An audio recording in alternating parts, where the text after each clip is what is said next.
This snapshot provides a glimpse into the Navajo people's intricate culture during a key point in history. It depicts the intricate weaving process, emphasizing an art form passed down through generations that is vital to Navajo cultural expression. The fabrics, which are partially woven on a loom, show off intricate craftsmanship and frequently incorporate patterns inspired by nature and spirituality. Traditional hunting equipment, like as bows and arrows, may be seen in the backdrop, demonstrating their subsistence lifestyle and capacity to build tools from natural materials. This reliance on the land exemplifies the Navajos' centuries-long symbiotic relationship with nature. Apache women were very proficient at basket weaving, which was essential to their daily existence and cultural expression. This shot, taken in 1903, shows a lady filling her waterproof basket with water before returning to camp. They began studying complicated basket-making techniques at a young age and passed the information down from generation to generation. Their baskets not only served a practical purpose, but also expressed their society's artistic sensibilities and spiritual values. Patterns and motifs vary, frequently depicting natural elements such as animals, plants, and celestial bodies, each with its own symbolic value.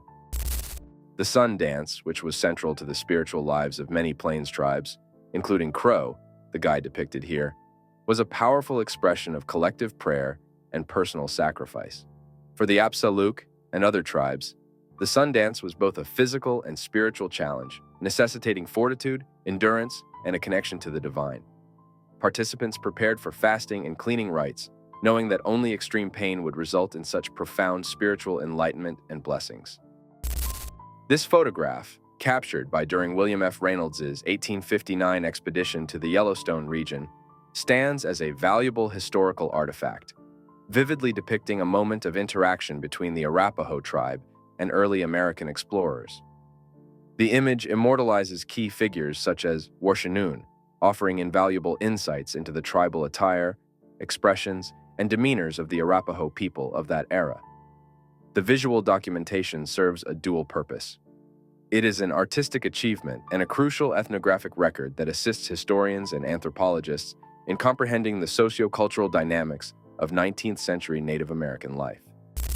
The Arikara, also known as the Sanish, are a Native American people with rich ceremonial customs, deeply rooted in their cultural identity. The Arikara medicine ceremony is a significant ritual, serving as a prayer for rain and food. However, such indigenous spiritual practices faced suppression under U.S. government policies aimed at assimilation. The prohibition of these ceremonies in 1885 was part of broader efforts, including the Dawes Act and the establishment of Indian boarding schools to eradicate indigenous identities and traditions. Despite Chief Kalkalshuatash's honorable efforts, the U.S. government's pledges to the Nez Perce during their talks were not honored. The 1863 treaty, which was meant to give resources and land security, became just another example of institutional injustice. Officials frequently plundered funds intended for indigenous support, exacerbating Nez Perce challenges such as disease, hunger, and exile. Their voyage to Washington, D.C., full of optimism, ended in symbolism without significant change.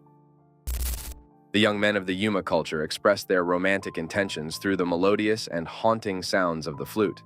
This musical wooing rite was profoundly established in Yuma culture. The flute, which was frequently hand-carved from local woods, provided a distinct sound that reflected the natural surroundings and the spirit of the land.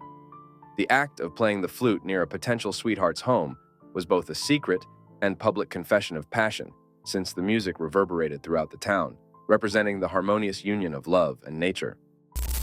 Geronimo, known among his people as Goyale, was an Apache leader and a formidable warrior whose name became synonymous with Native American resistance against the encroachment of settlers in the American Southwest. Born in 1829, Geronimo grew up during a tumultuous time when his tribe, the Chiricahua Apache, faced relentless pressure from Mexican and later American forces seeking to annex and control their territories. From an early age, Geronimo demonstrated remarkable courage and skill in battle, attributes that propelled him to become one of the most revered figures in Apache history. This traditional hairdo, known as the squash blossom whirl, or butterfly whirls, is an important cultural activity for the Hopi people. It is not simply a symbol of a maiden's preparedness for marriage, but it also represents a strong tie to Hopi agricultural legacy and spiritual beliefs.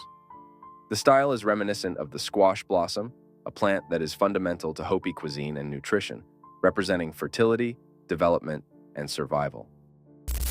The Apache kid's fate following his escape became folklore and hearsay.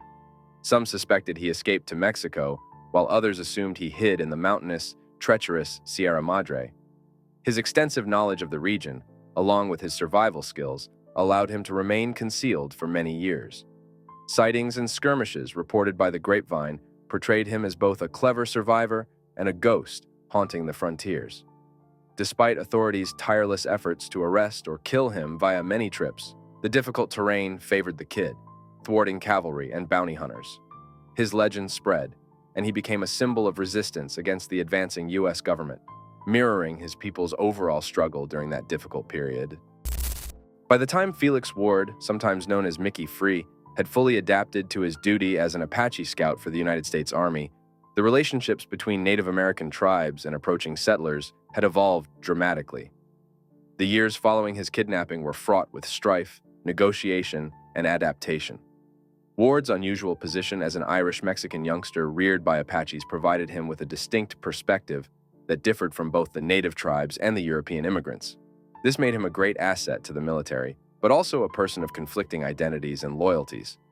Throughout his service, Ward played an important role in various battles against the Apache insurgency, including efforts to apprehend the infamous renegade Apache Kid. The shot captures more than just a single moment. It represents an entire ethos of strength, pride, and harmony with nature. The Hidatsa warrior, standing firm with an eagle perched on his arm, represents a strong connection to the land and its wildlife. His position is one of reverence and command, narrating a tale of ancestral wisdom and an uninterrupted line of tradition. Each aspect in the frame, from the craggy texture of the rock to the broad expanse of the valley below, helps to place the figure within a larger story of indigenous life. The transition in cradleboard design represented a larger shift in the Ute people's cultural customs throughout the reserve period. This was a crucial phase of adaptation for the Utes, who were restricted to reservations and experienced the demands of federal assimilation initiatives. While traditional willow cradleboards reflected the Utes' strong connection to their natural environment, the introduction of buckskin sacks with inserted boards exemplifies a merging of old traditions with new influences and materials available during the reservation years. The image taken by in 1891 provides a rare and invaluable glimpse into the lives of the Brule Lakota people during a period of significant upheaval and change.